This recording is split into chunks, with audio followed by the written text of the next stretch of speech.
show up, no I don't take shit. I got no love for the fakeness. If you wanna play tough and wanna hate this, I'll always show up and make a statement. I don't ever slow up, no I don't take shit. I got no love for the fakeness. If you wanna play tough and wanna hate this, I'll always show up and make a statement. Everything I do so instinctive and so passionate. Every word I move so descriptive like an adjective. I got a vendetta against people who patented being negative when you should be getting after it.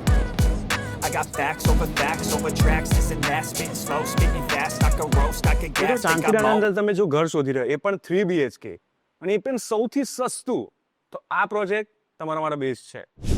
આ જોરદાર affordable પ્રાઇસમાં હું તમારા માટે 3 BHK લઈને આવ્યો છું. સૌથી પહેલાં આપણે વાત કરી લઈએ સેમ્પલ હાઉસની. સેમ્પલ હાઉસમાં એન્ટર થતાં તમને અહીંયા પર્સનલ ફોયર મળશે, જેની સાઇઝ જે છે 3 ફૂટ 7 ઇંચ બાય 4 ફૂટ 10 ઇંચની તમારી સાઇઝ રહેશે.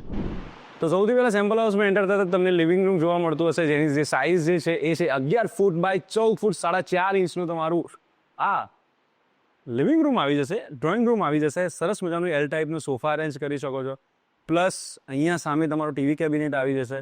અહીંયા પણ તમે ટીવી કેબિનેટ અરેન્જ કરી શકો છો. સામે પણ અહીંયા એક ચેર રાખી શકો છો. એટલે ફર્સ્ટ ક્લાસ લિવિંગ રૂમ છે. લિવિંગ રૂમમાં કંઈ ખામી નથી.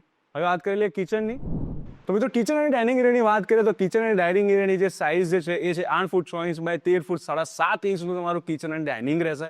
આવું સરસ મજાનું તમારું પ્લેટફોર્મ આવી જશે. ઉપર તમે આવી રીતે સ્ટોર કરી શકો છો સરસ મજાની રીતે. પ્લસ તમારું અહીંયા સામેની સાઈડમાં તમારું ડાઇનિંગ ટેબલ આવી જશે. તમે વિચારતા હશો કે 3 BHKમાં બાલ્કની નથી. એવું પોસિબલ ન હોય. 3 BHKમાં આ એફોર્ડેબલ સેગમેન્ટના અંદર અને ચાંદખેડાનું સૌથી બેસ્ટ જો ઘર હોય તો એક આ છે. તો બાલ્કની પણ છે અને વોશ એરિયા પણ છે અને સ્ટોર રૂમ પણ છે. સ્ટોર રૂમ અહીંયા આપેલું છે. બહુ સરસ સાઇઝમાં તમને સ્ટોર મળી જશે. પ્લસ વોશ એરિયા છે એ આવડું મોટું રહેશે. વોશ એરિયાની જે સાઇઝ છે ને એ 4 ફૂટ બાય 7 ફૂટનું તમારું વોશ એરિયા રહેશે. વોશિંગ મશીન રાખશો ને તો એ બહુ બધી જગ્યા રહેશે. અને આ તમારી બાલ્કની આવી જશે. સરસ મજાની બાલ્કની છે. બાલ્કનીની સાઇઝની વાત કરું 4 ફૂટ 4 ઇંચ બાય 6 ફૂટ 3 ઇંચની તમારી બાલ્કની રહી જશે. હવે આપણે વાત કરી લઈએ કોમન વોશરૂમની પ્લસ 3 બેડરૂમની. આ મિત્રો તમારું કોમન ટોયલેટ રહેશે. એ સુપર સાઇઝમાં આપેલું છે. અહીંયા તમારું બેસીન આવી જશે. સૌથી પહેલા વાત કરી લઈએ આ રૂમની. આ રૂમ મને બહુ જ સ્પેશિયસ લાગ્યો. તમે જોઈ રહ્યા છો બહુ સ્પેશિયસ રૂમ છે. આ સ્પેશિયસ રૂમની જે સાઇઝ જે છે એ છે 11 ફૂટ 7 ઇંચ બાય 10 ફૂટનો તમારો આ ચિલ્ડ્રન રૂમ રહેશે. જેના અંદર તમને વિન્ડો પણ મળી જવાની છે. હવે વાત કરી લઈએ માસ્ટર બેડરૂમ નંબર 2 ની. અને આ છે કિંગ ક્વીન સાઇઝ તમે બેડ અરેન્જ કરી શકો છો. પ્લસ આ છે માસ્ટર બેડરૂમ નંબર 2 જેનું બાથરૂમ તમને અહીંયા મળવાનું છે. બાથરૂમ બહુ સ્પેશિયસ છે. ફર્નિચર કરશો તો એ સ્પેસ વધશે. સામેની સાઈડ તમે ટીવી અરેન્જ કરી શકો છો એટલી સ્પેસ આપવામાં આવેલી છે. આ કોર્નરમાં તમે સ્ટડી ટેબલ પણ અરેન્જ કરી શકો છો. અને આ જે સાઇઝ જે છે એ છે 12 ફૂટ બાય 10 ફૂટનું તમારું. અને જે કોમન ટોયલેટ છે એની સાઇઝ જે છે 5 ફૂટ 10 ઇંચ બાય 5 ફૂટ 1 ઇંચનું તમારું કોમન ટોયલેટ રહેશે. હવે વાત કરી લઈએ માસ્ટર બેડરૂમ નંબર 1 ની. આ છે માસ્ટર બેડરૂમ નંબર 1 અને સુપર છે. રીઝન એ છે કે તમે જોઈ રહ્યા છો કે આ બેડના અંદર તમને અહીંયા સ્ટેન્ડિંગ બાલ્કની મળશે. એના સામે ઓપન વ્યૂ મળવાનો છે. 10 ફૂટ 6 ઇંચ બાય 11 ફૂટ 9 ઇંચનું તમારું આ બેડરૂમ રહેશે. પ્લસ મેં જે પ્રમાણે તમને બતાવ્યું અહીંયા સ્ટેન્ડિંગ બાલ્કની મળશે અને એના સામે તમને સરસ મજાનો વ્યૂ મળવાનો છે.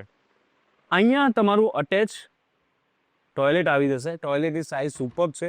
પ્લસ અહીંયા તમારું ટીવી કેબિનેટ આવી જશે. અહીંયા સરસ મજાની રીતે તમે ફર્નિચર અરેન્જ કરી શકો છો.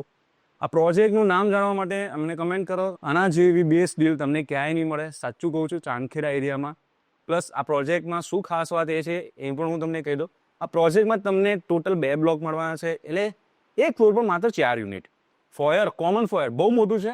પ્લસ એ અને બી બ્લોક રહેશે જેમાં એક 3 BHK છે અને એકમાં 2 BHK છે. તો આ પ્રોજેક્ટ સુપર છે. અહીંયા તમને ટેરેસ ઉપર ગાર્ડન ડેવલપ કરીને આપવામાં આવેલું છે. પ્લસ અહીંયાની એમ્યુનિટીઝ સારી છે. ચિલ્ડ્રન પ્લે એરિયા અને કોમન પ્લોટ અહીંયા રહેશે. અને એમ્યુનિટીઝ બહુ સારી એવી એમ્યુનિટીઝ આપવામાં આવી. ચિલ્ડ્રન પ્લે એરિયા જેવી રીતે મેં તમને સ્ટાર્ટિંગમાં કીધું કે ટેરેસ ઉપર ગાર્ડન પણ ડેવલપ કરીને આપવામાં આવેલું છે. અહીંયા સૌથી સારી વાત શું છે ચાંદખેડા એરિયાની? સૌથી સારી વાત એ છે કે અહીંયા નરેન્દ્ર મોદી સ્ટેડિયમ નજીક છે. જે ઓલિમ્પિક થવાનું છે એની પણ પ્રિપેરેશન અહીંયા ચાલી રહી છે. એટલે સૌથી સારી વાત છે લુલુ મોલ એ બહુ નજીક છે અહીંયાથી. પ્લસ તમારે કોઈ પણ મોલમાં જવું હોય તો પણ અહીંયાથી તમે ઇઝીલી કનેક્ટ થઈ શકો. કારણ કે ચાંદખેડા એરિયાની વાત કરીએ એટલે અમદાવાદનો સેન્ટર પોઈન્ટ કહેવાય. જ્યાંથી તમે ગાંધીનગર, મહેસાણા, અડાલજ કોઈ પણ જગ્યાએ ઇઝીલી જઈ શકશો. SP ring road, SG highway super connected છે. પ્લસ 4D સ્ક્વેર મોલ અહીંયાથી થિયેટરો બહુ બધા છે નજીક છે. પ્લસ મેકડોનલ્ડ્સ, પ્લસ તમારા પેટ્રોલ પંપ, હોસ્પિટલ, કોઈ પણ જગ્યાએ જવું હોય ઇઝી છે. અહીંયાથી એરપોર્ટ નજીક છે, રેલવે સ્ટેશન નજીક છે. અહીંયાથી બરોડા જવું હોય તો પણ તમે SP રિંગ રોડ પકડીને સીધા બરોડા જઈ શકો છો. કોઈ પણ જગ્યાએ જવું હોય, સુપર્બ એરિયા, સુપર્બ લોકેશન. આવા ઇન્ટરેસ્ટેડ પ્રોજેક્ટ જાણવા માટે અમને કોલ કરો 7575081000 પર અને અમારી ચેનલ પ્રોપર્ટી પાંડા ગુજરાતને સબસ્ક્રાઇબ કરો.